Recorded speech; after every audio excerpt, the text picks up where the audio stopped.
Bismillahirrahmanirrahim. Penjajahan ekonomi asing makin sempurna. Jangan pernah dilupakan, pemrakarsa Omnibus Law Indonesia itu adalah Pak Jokowi sendiri, sementara DPR RI sebagai tukang stempel kemauan eksekutif adalah penanggung jawab yang kedua.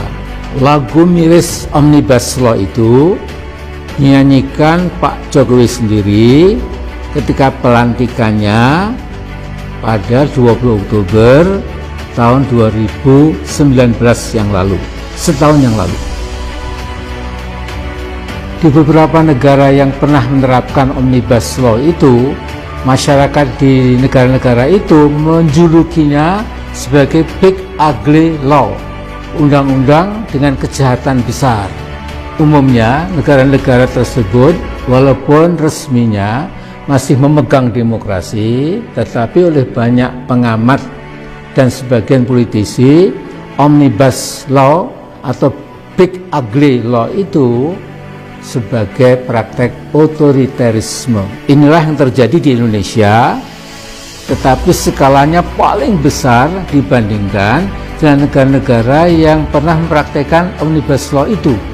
Setelah undang-undang Omnibus yang dijuluki sebagai undang-undang sabu jagat itu disahkan, saya dapat menyimpulkan bahwa cengkeraman ekonomi asing di negara kita makin kokoh, dan di masa-masa mendatang baik rezim dan rakyat kita semua akan jadi bangsa kacung. Saya tidak heran kalau para kacung asing itu akan berteriak kencang seolah-olah tidak ada yang salah dalam undang-undang itu. Para buzzers dengan bayaran uang haram akan memeras pikiran untuk mencari-cari pembenaran buat sesuatu yang jelas-jelas merugikan kepentingan bangsa sendiri. Omnibus Law adalah bukti paling akhir betapa negara dapat melakukan kezaliman multidimensional secara sekaligus. Saya tidak akan mengulangi betapa kaum buruh kita bakal lebih menderita karena outsourcing dapat menggusur kehidupan buruh sesungguhnya. Kemudian juga pesangonnya akan dikurangi, tidak ada lagi UMSK, penetapan UMK yang pasti dipersulit, tidak ada jaminan kesehatan, pemecatan buruh yang sepenuhnya menjadi hak pemodal, dan lain sebagainya.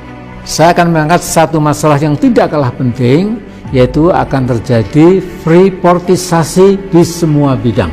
Seluruh pemodal asing yang diharapkan berbondong-bondong datang ke Indonesia akhirnya pasti akan memeras Indonesia. Freeport-McMoran sudah lama bercokol di Papua dan bisa berbuat apa saja seperti negara dalam negara. Dari rezim Soeharto sampai rezim Jokowi, penghancuran lingkungan, penipuan pajak, dan pelanggaran HAM tidak pernah disentuh oleh pemerintah Jakarta. Saya kadang-kadang bingung, DNA macam apakah yang sesungguhnya itu ada dalam tubuh bangsa Indonesia? Bung Karno pernah mengingatkan, Indonesia itu bangsa besar. Istilah beliau bukan bangsa kintel atau bangsa kodok. Mengapa rezim Jokowi dan DPR tega memproduksi Omnibus Law tanpa memperhatikan kepentingan rakyat? Sebagian investor global bernurani berteriak keras bahwa undang-undang bahaya itu sesungguhnya tidak diperlukan. Mengapa? Karena akan berdampak pada kehancuran lingkungan atau ekosida, menghancurkan dan membunuh lingkungan hidup. Reuters memberitakan ada 35 investor asing yang mengingatkan Indonesia jangan nekat mengesahkan undang-undang yang diprakarsai oleh Presiden Jokowi itu. Mereka saja, orang asing, mengingatkan jangan sampai biodiversitas hutan-hutan Indonesia lenyap gara-gara AMDAL akan diterapkan secara selektif. Artinya perlindungan ekologi bukan sesuatu yang penting lagi. Nah, berkaca pada apa yang terjadi di Freeport-McMoran, otoritas dana pensiun di Swedia, Norwegia, dan New Zealand menarik saham mereka dari Freeport. Karena apa? Karena mereka tidak tahan melihat penghancuran sistematik dan permanen oleh Freeport di Papua. Danau dan 2 sungai besar di lingkungan tambang Freeport telah mati. Dari rezim satu ke rezim berikutnya tidak ada protes, pernyataan, apalagi ancaman dan ultimatum terhadap Freeport.